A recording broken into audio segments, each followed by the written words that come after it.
हम सबसे ज्यादा अपने लोगों पर भरोसा करते हैं, पर कुछ अपने हमें धोखा देकर पीछे पीछे षड्यंत्र रचते हैं। जैसे कल्याण शास्त्री ने अनिका की मां को धोखा देकर अमृत टैबलेट हासिल कर ली थी। क्या अनिका अपनी मां का अधूरा सपना कर पाएगी पूरा?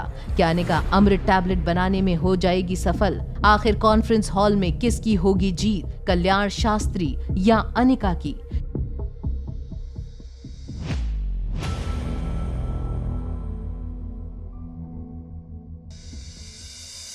मल्होत्रा फार्मेसी जिन टैबलेट्स को मार्केट में इंट्रोड्यूस करना चाहती है वो अमृत टैबलेट्स ही हैं। अनिका के मुंह से ये बात सुनकर आसपास खड़े सभी लोग सरप्राइज हो गए। अमृत टैबलेट का नाम सुनकर विशाल शर्मा का मुंह खुला रह गया। क्या बात कर रही हो तुम? ये किस तरह का मजाक है? तुम कहना चाहती हो कि तुम अमृत टैबलेट्स बनाने का फॉर्मूला जानती हो? विशाल शर्मा की ये बात सुनकर अंजलि मामी कुछ सोचने लगी। क्या स्वाति तुम्हें ये फॉर्मूला देकर गई थी? अनिका ने अंजलि मामी की बातों का जवाब देते हुए सिर्फ अपनी पलकें झपकाईं और धीरे से कहा, और मैंने वो फॉर्मूला श्वेता को दे दिया है। मुझे लगता है 2-3 दिन के अंदर श्वेता इस टैबलेट का मास प्रोडक्शन शुरू कर देगी। कब किसके सामने क्या बोलना है, तुम्हें इसकी समझ नहीं है अनिका? तुम अभी बच्ची हो, तुम पर भरोसा नहीं किया जा सकता है। अभी प्रोडक्ट बना नहीं है और तुमने ढिंडोरा पीटना शुरू कर दिया। अनिका को समझ नहीं आ रहा था आखिर उससे ऐसी क्या गलती हुई थी जो शीला मासी उससे इस तरह बात कर रही थी। मामा, क्या मुझसे कोई गलती हुई है? आप और मासी इस तरह क्यों रिएक्ट कर रही हो? देखो बेटा, तुम्हारी माँ ने ये अमृत टैबलेट कई सारे एक्सपेरिमेंट के बाद बनाई थी और वो भी उस वक्त सिर्फ 5 टैबलेट बना पाई थी। इस दवाई को बनाने का मैन्युफैक्चरिंग प्रोसेस बहुत कॉम्प्लिकेटेड है और सक्सेस रेट भी बहुत कम है। इसका मास प्रोडक्शन करना मुश्किल ही नहीं बल्कि नामुमकिन है। कैबिन से कल्याण शास्त्री और आकाश गुलेरिया बाहर निकले।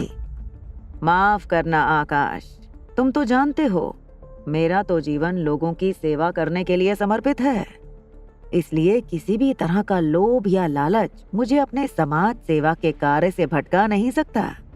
आकाश के चेहरे से साफ नजर आ रहा था कि उसे अपने चाचा की तबीयत की चिंता थी और शायद ये टैबलेट उसके चाचा को बचाने का एक आखिरी मौका था। आकाश गुलेरिया को इस तरह देखकर अनिका को बिल्कुल अच्छा नहीं लग रहा था। कल्याण शास्त्री की बातों से साफ था कि करण गुलेरिया की इस वक्त जो हालत थी उसमें एक अमृत टैबलेट से उनकी हेल्थ में कोई सुधार नहीं होने वाला था। उनके शरीर के अंगों ने काम करना बंद कर दिया था। लगभग रोज की एक अमृत टैबलेट खाने पर शायद उनकी हेल्थ में कुछ महीनों में सुधार आ सकता था, मगर इस वक्त पूरी दुनिया में सिर्फ एक ही अमृत टैबलेट मौजूद थी।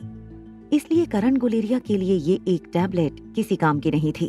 मिस्टर कल्याण शास्त्री ने ये टैबलेट कई सालों से प्रिजर्व करके रखी थी। टैबलेट को प्रिजर्व करने की कीमत लगभग 15 से 20 लाख रुपए पर ईयर है और इसीलिए लगभग 25 साल से वो मेडिसिन अभी भी सेफ है।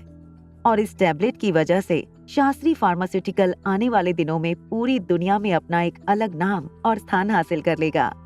डॉक्टर शालिनी की अनाउंसमेंट के बाद प्रेस रिपोर्टर्स कल्याण शास्त्री और डॉक्टर शालिनी की तस्वीरें खींचने लगे। अब आप लोग प्लीज नाश्ता और ड्रिंक एंजॉय कीजिए, काम की बातें तो चलती रहेंगी। जैसे ही लोग फूड काउंटर की ओर बढ़े, शीला मासी सेंटर स्टेज के पास खड़े कल्याण शास्त्री के पास आईं और कहने लगी, तुम एक बहुत बड़े धोखेबाज हो। लोगों से कहते क्यों नहीं कि तुम्हारे पास जो अमृत टैबलेट है वो मेरी बड़ी बहन स्वाति ने बनाई थी। स्वाति का नाम सुनते ही कल्याण शास्त्री ने अपने हाथ ऊपर उठाकर कहा, स्वाति गुलेरिया बहुत जीनियस थी, भगवान उनका भला करे। वो आज तुम्हारी कंपनी के साथ होती तो तुम्हारी कंपनी का नाम पूरी दुनिया में मशहूर होता। कल्याण, 25 साल पहले तुम आए थे मल्होत्रा फार्मेसी में मदद मांगने, वो दिन भूल गए? मेरी बहन स्वाति ने 5 अमृत टैबलेट बनाई थी। अगर आप ये कह रहे हैं कि ये टैबलेट आपकी बड़ी बहन ने बनाई थी, तो फिर ये बताइए कि टैबलेट्स मिस्टर कल्याण शास्त्री के पास कैसे पहुंची? तभी अनिका के फोन पर एक मैसेज आया।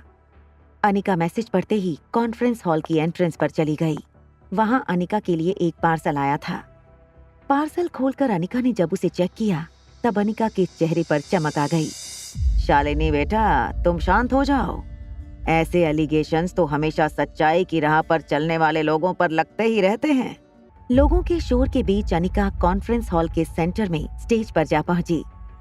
अनिका ने लिफाफे में से एक टैबलेट निकालकर अपना हाथ ऊपर उठाया।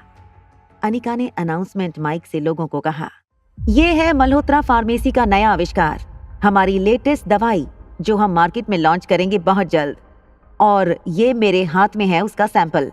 फार्मेसी इंडस्ट्री के लोगों ने अनिका की बात को सीरियसली नहीं लिया, मगर कुछ प्रेस रिपोर्टर आगे चलकर अनिका की फोटो लेने लगे। एक प्रेस रिपोर्टर ने अपना माइक आगे करके अनिका से पूछा, क्या आप हमें बता सकती हैं ये टैबलेट क्या फायदा पहुंचा सकती है और इसका नाम क्या है? अनिका ने अनाउंसमेंट माइक से उस प्रेस रिपोर्टर का जवाब देते हुए कहा, ये दवाई आने वाले दिनों में लोगों के लिए एक वरदान साबित हो सकती है और इसका नाम है अमृत टैबलेट। क्या फार्मेसी इंडस्ट्री के लोग अनिका की बात को सीरियसली ले पाएंगे? क्या आकाश करेगा अनिका के अमृत टैबलेट के लॉन्च पर यकीन? क्या कल्याण शास्त्री अनिका के इस लॉन्च में लाएगा कोई नई मुसीबत?